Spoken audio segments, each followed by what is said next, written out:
Nous venons de voir comment est-ce que vous pouviez changer certains des paramètres d'une liste. Il est important cependant de savoir que il existe d'autres options qui peuvent vous permettre d'avoir un contrôle beaucoup plus étendu.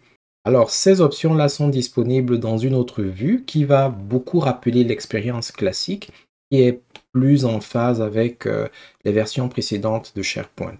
Pour cela, à partir de votre site web, vous vous rendez dans le contenu du site et lorsque vous êtes dans le contenu du site, localisez la liste qui vous intéresse et cliquez avec le bouton droit sur elle. Pour les besoins de l'exercice, on va choisir la liste contenant les informations sur la fonction publique canadienne de 2010. Alors, soit vous cliquez avec le bouton droit et vous prenez paramètres, soit en regard de la liste qui vous intéresse, vous cliquez sur les 3 points qui sont là, afficher les actions, et dans la liste, vous prenez paramètres. Si vous aviez déjà travaillé sur SharePoint avant SharePoint Online, ça c'est une vue qui peut vous rappeler des choses avec lesquelles vous interagissiez. Il existe plusieurs paramètres, on ne va pas tous les parcourir en intégralité, mais je vais essayer de vous présenter les paramètres que j'estime être cruciaux, en ce sens que ça peut arriver plusieurs fois par projet que vous ayez besoin de vous rendre à ces endroits pour effectuer des modifications. Tout d'abord, nous avons le nom, la description et la navigation. Cette section peut vous permettre de modifier les informations que vous avez établies lors du démarrage, lorsque vous étiez en train de créer la liste. Il s'agit du nom de la liste, de la description et de déterminer si elle apparaît dans la navigation à certains endroits. Ici, on parle du volet de lancement rapide. Je tiens à préciser que pour ce qui est du volet de lancement rapide, en fonction des thèmes que vous avez et des expériences dans lesquelles vous vous trouvez, parfois le volet de lancement rapide sera disponible, parfois il ne le sera pas. Ça dépend.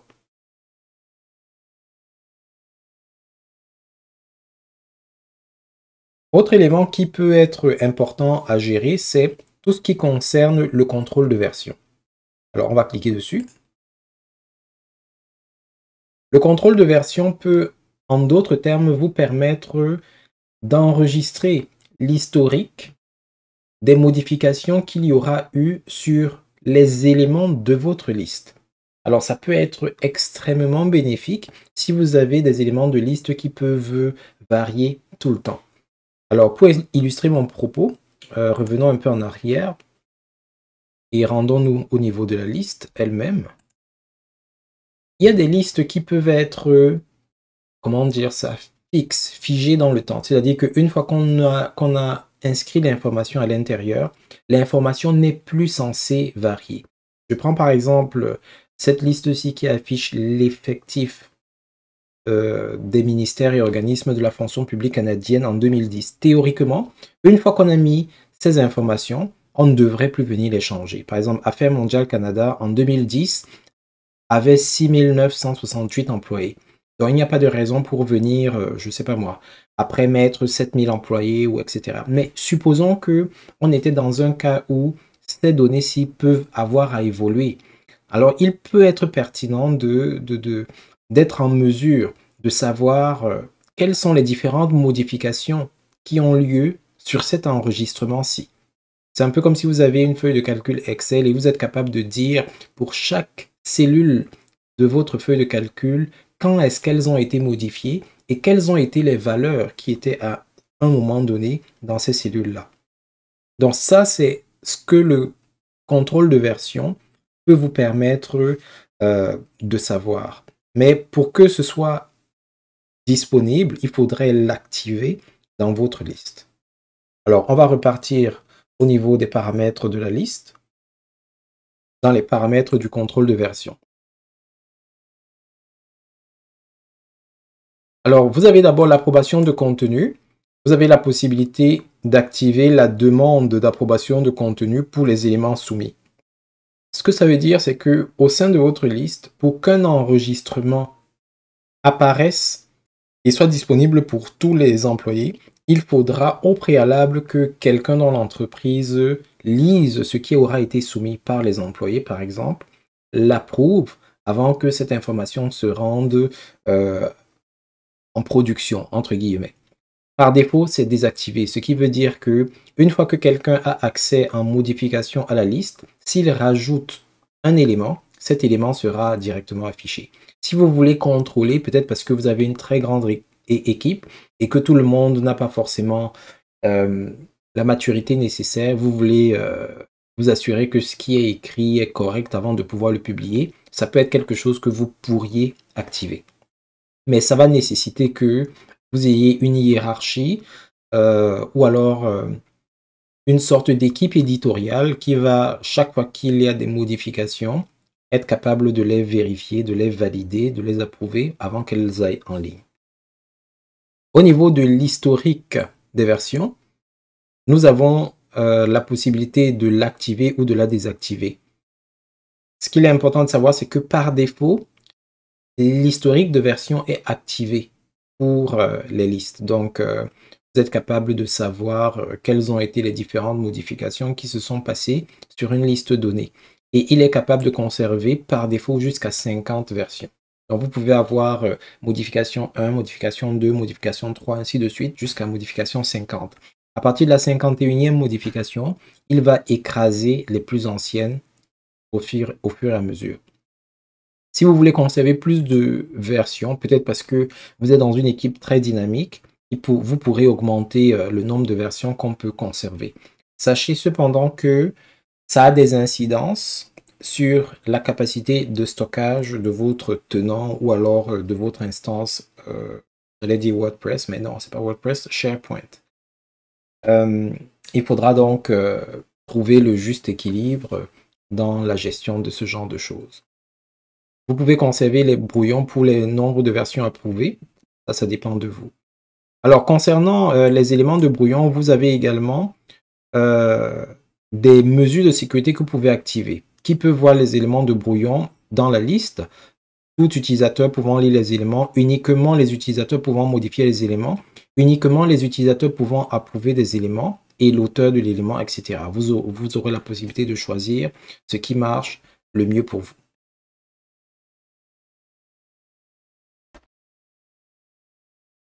Alors, nous avons vu tout à l'heure que, par défaut, les listes ont la fonctionnalité d'historique de version qui est activée.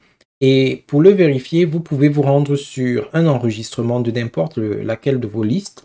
Si vous en avez le pouvoir, l'autorisation, les privilèges, vous cliquez sur les actions qui sont associées à l'élément, ou alors clic droit sur l'élément. C'est la même chose. Et parmi les options qui s'offrent à vous, vous en avez une qui s'appelle historique des versions. Ça peut vous permettre de savoir le nombre de versions que cet enregistrement particulier a, c'est-à-dire le nombre de fois que cet enregistrement aura été modifié. Et vous pourrez voir les différentes personnes qui ont effectué les modifications et à quel moment est-ce que ces modifications sont survenues. Donc, si vous avez une liste très active avec beaucoup de modifications, ça peut être excellent pour le suivi. Tout se conserve, rien ne se perd. La troisième grande section des paramètres concerne les paramètres avancés. Alors là, il y a pas mal de choses à dire. Donc, si on se dirige ici, la première section, c'est celle qui concerne la gestion des types de contenu. Bon, ça peut être passablement de niveau intermédiaire, voire même parfois avancé. Mais sachez tout simplement que lorsque vous autorisez la gestion des types de contenu, vous avez la possibilité, entre autres, parce qu'il y a d'autres choses que vous pouvez faire, vous avez la possibilité, entre autres, de masquer certains champs dans les formulaires. Par défaut, le fonctionnement de SharePoint, c'est que lorsque vous rajoutez des colonnes ou alors des champs à une liste, ces champs-là apparaissent dans les formulaires de saisie de données. Mais il peut y avoir des cas où vous décidez de cacher certains champs pour que les utilisateurs ne les voient pas. Alors, si on vient par exemple sur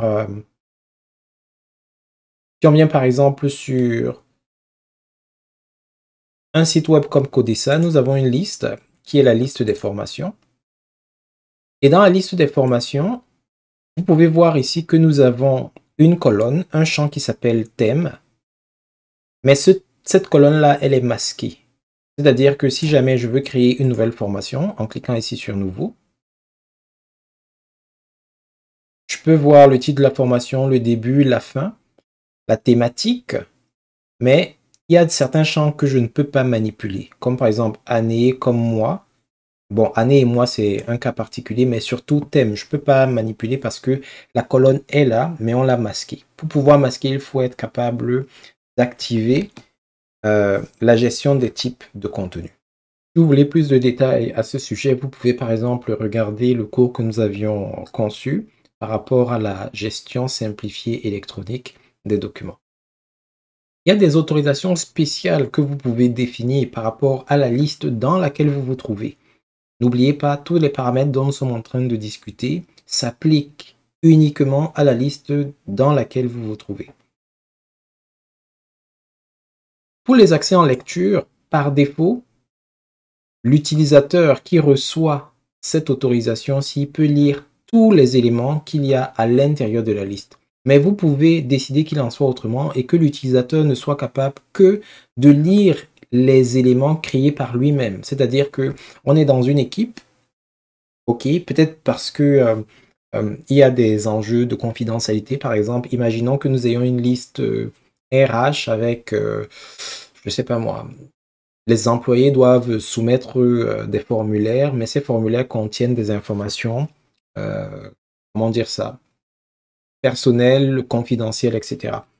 Si vous laissez les autorisations d'accès en lecture de cette manière, ça veut dire que pour peu que les employés aient accès à la liste, ils seront capables de voir, oui, ce qu'ils ont produit comme information, mais également ce que les autres ont produit.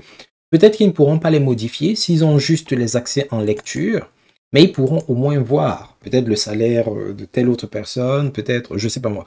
Donc, ça peut être problématique dans certains cas. Si vous voulez éviter que ça arrive, vous pouvez activer ici, lire les éléments créés par l'utilisateur uniquement. Ça veut dire que même si d'autres utilisateurs que l'utilisateur lui-même ont produit des informations, il ne sera pas en mesure de les voir et même pas de les afficher. Si vous n'avez pas d'enjeu, vous pouvez laisser les informations par défaut. Et c'est la même chose pour tout ce qui est accès en création et en modification. Par défaut, lorsqu'un utilisateur a les privilèges de création et de modification, il peut créer et modifier tout ce qui est dans la liste à laquelle il a accès. Aussi bien les éléments que lui, il a créés, que ceux que certains de ses collègues ont créés. Si vous voulez que les utilisateurs ne soient capables que de modifier ce que eux, ils ont créé, alors il faudra opter pour la deuxième option qui est créer des éléments et modifier les éléments créés par l'utilisateur. Ça, c'est très important, surtout en ce moment où il y a beaucoup d'entreprises qui vont sur SharePoint Online et qui mettent en commun les informations de l'organisation.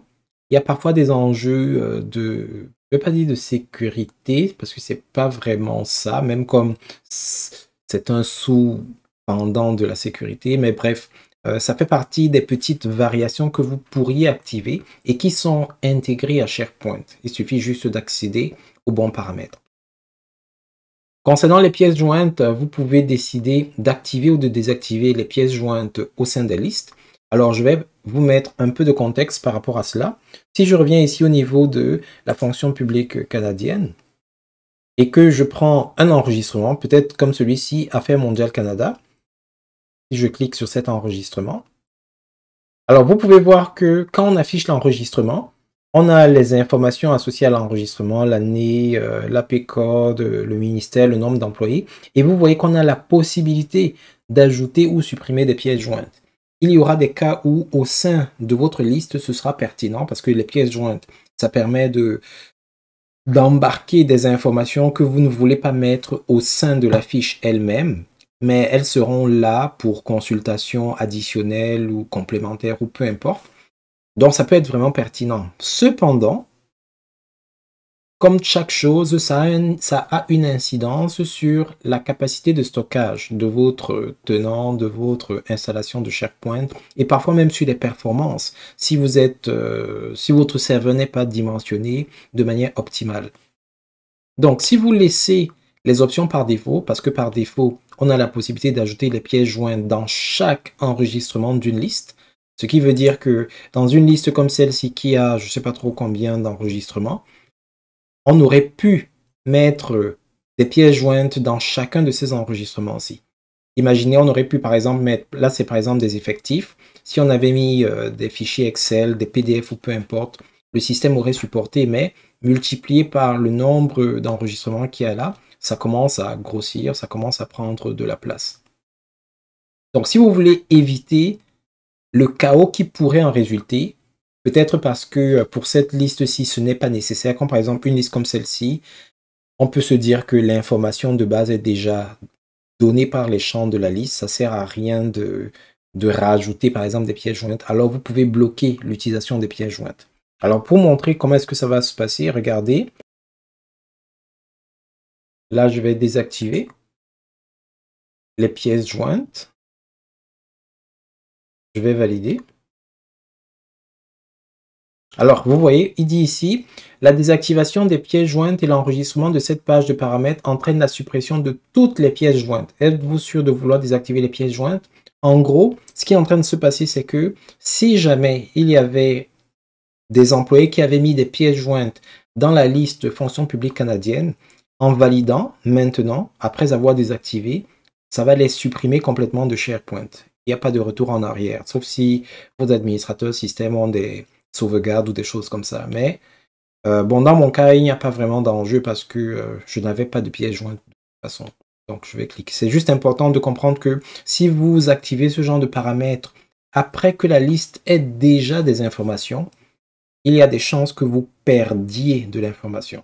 Il faudra réfléchir à 2 fois avant d'activer ce genre de paramètres. Pour éviter ces problèmes, lorsque vous venez de créer la liste, avant d'accepter la moindre information, c'est le genre d'opération qu'il faudrait faire. Et idéalement, il faudrait rentrer dans les paramètres, configurer de la manière la plus fine possible le comportement de la liste avant de l'ouvrir aux utilisateurs pour qu'ils puissent l'alimenter.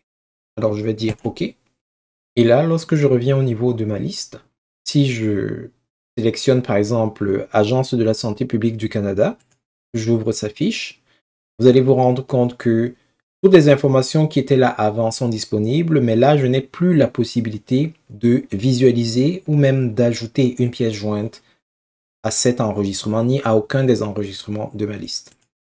Donc, ça peut donc vous permettre d'optimiser un peu votre espace ou d'éviter que les utilisateurs, parce que surtout ceux qui n'ont peut-être pas de formation, etc., qu'ils viennent saturer votre liste pour rien.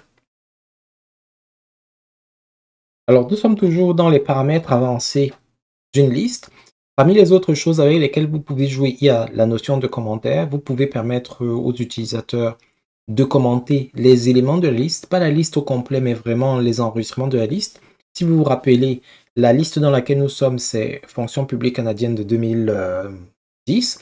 Donc, on aurait pu, par exemple, en fait, c'est déjà activé. Ça veut dire qu'un employé peut, par exemple, voir combien d'employés est-ce que l'Agence du revenu du Canada avait en 2010 et faire un commentaire. Et puis, ça peut entamer une discussion. Il y a des situations dans lesquelles ce serait vraiment pertinent d'avoir ce genre d'éléments. Bon, on aura l'occasion de voir comment est-ce que ça peut se manifester tout à l'heure. Au niveau des dossiers, vous pouvez rendre la commande de nouveaux dossiers disponibles ou pas. Vous pouvez autoriser l'affichage des éléments de la liste dans les résultats de recherche. Alors ça, c'est important si vous avez plusieurs sites ou alors vous avez un site qui comporte plusieurs sections et vous souhaiteriez que, par exemple, les éléments de la liste soient visibles peut-être à l'échelle du site web tout entier. Alors, par défaut, les résultats de recherche, les listes, le contenu de la liste dans laquelle vous vous trouvez peut être fait partie des résultats de recherche. Donc, par exemple, nous avons la liste de la fonction publique canadienne 2010. Comme ça fait partie des recherches, ça veut dire que si quelqu'un est sur la page d'accueil et qui cherche, par exemple, Affaires mondiales Canada, il peut trouver les enregistrements qui en parlent parce que on a spécifié ici que les résultats peuvent apparaître dans les résultats de recherche. Si on dit non, ce qui va se passer, c'est que même si la personne est sur le même site, les informations qui apparaissent, qui appartiennent à cette liste ne vont pas être affichées. Modification rapide de la propriété. Vous pouvez permettre aux utilisateurs de modifier rapidement certaines propriétés de votre liste. C'est activé par défaut. Et à moins que vous ayez des utilisateurs vraiment pas très matures, je vous recommanderais de laisser ça. Par contre, si vous avez des utilisateurs qui ont la souris facile, ils cliquent à gauche, à droite, le chaos peut descendre à n'importe quel moment de la journée, désactivez cela très rapidement. Et la dernière chose dont je voulais vous parler dans les paramètres avancés, c'est tout ce qui concerne l'expérience utilisée pour la liste. Alors, en ce moment, SharePoint est dans une sorte de transition parce que Microsoft, ils ont beaucoup d'idées, donc ils font beaucoup d'innovations. Et ça fait qu'ils sont en train de faire cohabiter l'expérience moderne, qu'ils poussent résolument, et l'expérience classique qui est un peu plus conservatrice, un peu plus, j'allais dire ancestrale. Bon, pas vraiment ancestrale, mais bon, bref, vous avez compris ce que je voulais dire.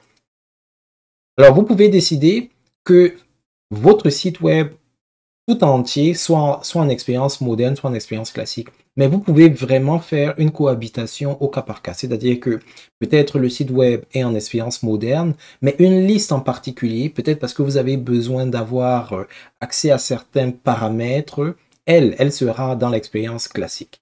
Donc, c'est ici que vous pouvez déterminer quelle va être l'expérience de la liste dans laquelle vous vous trouvez.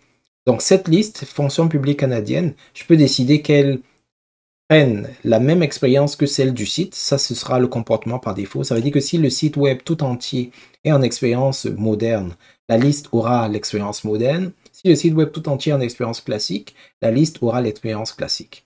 Par contre, si je viens spécifier particulièrement quelle doit être l'expérience, alors ma liste va avoir l'expérience que je vais choisir, soit la nouvelle, soit la classique, peu importe l'apparence que le site web tout entier aura de son côté. Très bien, donc je vais valider. Comme nous l'avons dit en introduction, il existe plusieurs paramètres. Il y a par exemple les paramètres de validation. Bon, ça c'est un peu intermédiaire, voire avancé également, en ce sens que vous pouvez, pour chaque enregistrement, mettre une sorte de formule de validation qui va être calculée pour s'assurer que l'enregistrement qu'on est en train d'ajouter est conforme à la règle ou pas. Bon, ça pourrait peut-être faire partie d'un autre cours, mais c'est vraiment une niche à part entière. Vous avez le ciblage de l'audience, en gros. Vous pouvez déterminer de quelle manière est-ce que la liste va apparaître pour certains utilisateurs ou groupes d'utilisateurs ou pas. Vous avez les paramètres de formulaire. Ce n'est peut-être pas nécessairement pertinent dans les nouvelles versions parce que Microsoft InfoPath, qui était quand même une application géniale à mon sens, a disparu. Microsoft est très actif. Parfois, en tout cas moi personnellement, je ne sais pas trop où ils vont. Ils créent des produits. Certains bons produits les font disparaître. Après, ils intègrent leurs fonctionnalités ailleurs. C'est parfois un peu complexe. Donc, c'était des paramètres qu'on utilisait pour, globalement, dire à SharePoint si les formulaires devaient se baser sur SharePoint ou se baser sur InfoPath. Peut-être aussi sur Power Apps, maintenant qu'il y a Power Apps. Nous n'entrerons pas là ici. Vous avez la possibilité de supprimer la liste si jamais, à un moment donné, vous vous rendez compte que ça ne vaut pas la peine, elle ne sert pas, ou etc. Mais sachez que si vous supprimez la liste, elle disparaît avec, comment dire ça, tout son contenu. Donc, il faut faire vraiment très attention. Vous pouvez définir les autorisations pour cette liste. Quand vous créez un site web SharePoint, vous pouvez donner des rôles, des privilèges, des autorisations, des accès à des individus ou à des groupes. Et ces individus ou ces groupes auront les mêmes autorisations dans l'intégralité du site web. Ça, c'est le comportement par défaut. Maintenant, si par exemple, vous avez donné des droits à l'intégralité du site web à certains utilisateurs, mais que sur une liste en particulier, vous voulez affiner ce qui doit se passer, vous avez la possibilité de cliquer ici sur autorisation pour le composant et puis d'affiner le genre d'autorisation que vous leur affectez. Alors les autres éléments, nous n'allons pas en parler parce qu'ils sont peut-être parfois un peu trop spécifiques et ça sort du contexte visé par le présent cours. La deuxième zone qui est critique en ce qui concerne les paramètres de la liste va être la zone qui vous permet de définir les colonnes ou les champs de votre liste. Ces colonnes-là, ce sont elles qui vont recevoir l'information que vous allez rajouter dans la liste. Vous avez les colonnes qui sont visibles par l'utilisateur, comme par exemple le titre. Dans le cadre de cette liste-ci, il y a l'année. Par exemple, en 2010, quels étaient les effectifs des employés. Vous avez l'AP code, vous avez le nombre des employés. Mais vous avez également des champs système, c'est-à-dire que ce n'est pas vous qui les créez au moment où vous déterminez les éléments de la liste, mais ils sont générés par le système et même alimentés par le système. C'est par exemple la date de modification, la date de création. En d'autres termes, si en ce moment je crée un nouvel élément dans la liste, le système va marquer que, ok, Soka a créé tel élément dans la liste à telle heure, tel jour, et il l'a modifié telle heure, tel jour. Ce n'est pas moi qui vais mettre ces informations à jour, pas du tout. Vous avez également le nom ou l'identité de la personne qui a créé, ainsi que le nom ou l'identité de la personne qui pourrait modifier la liste.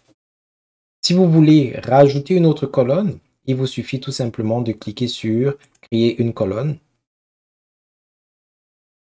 Et vous avez les champs classiques, c'est-à-dire vous donnez le nom de la colonne, vous sélectionnez le type de la colonne à rajouter. Nous reviendrons un peu plus là-dessus quand on va parler des métadonnées. Vous fournissez une description à la colonne, vous déterminez si la colonne doit contenir ou non des informations, si les informations doivent être uniques ou pas.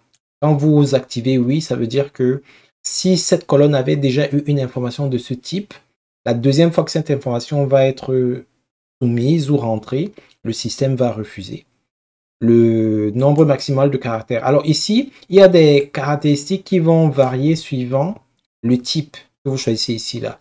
Une ligne de texte, plusieurs lignes de texte, ça, ce sont des types que vous allez utiliser si vous avez besoin de conserver une information de type texte. Si vous venez par exemple ici à choix, vous voyez que les options qui sont disponibles ici ont changé, etc., etc. Nous aurons de toute façon l'occasion de revenir dessus quand on va parler des métadonnées. Par la suite, voyons donc, revenons un peu ici.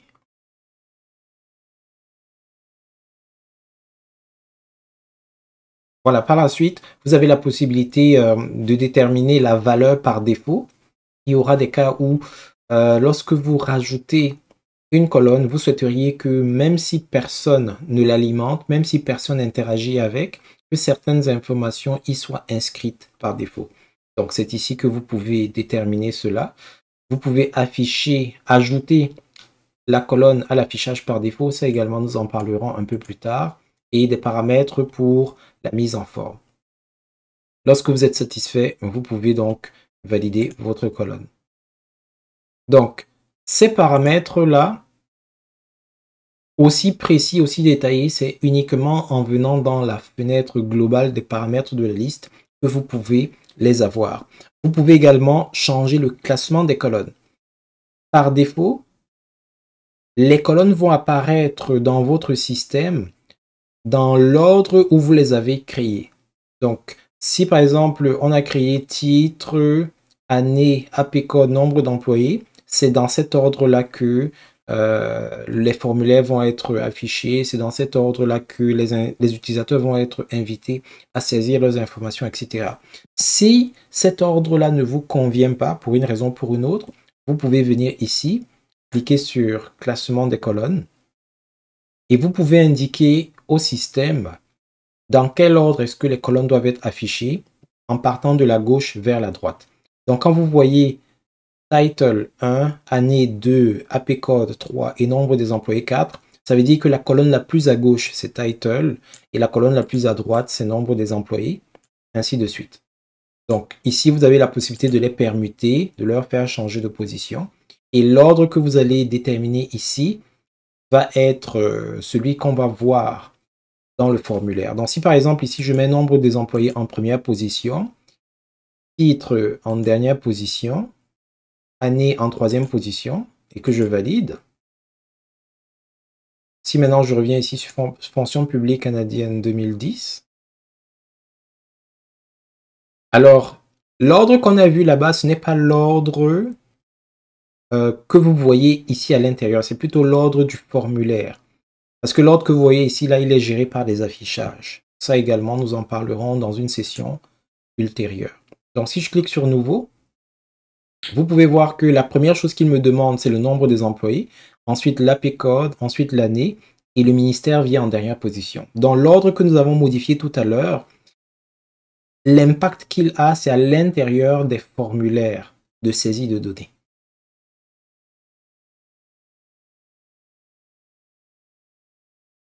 Et enfin, à partir de la fenêtre des paramètres, vous avez la possibilité de voir les différents affichages qui sont associés à la liste en question. Les affichages peuvent être gérés, créés à partir d'une autre zone, mais lorsque vous êtes dans la fenêtre des paramètres, vous pouvez également la voir et la manœuvrer.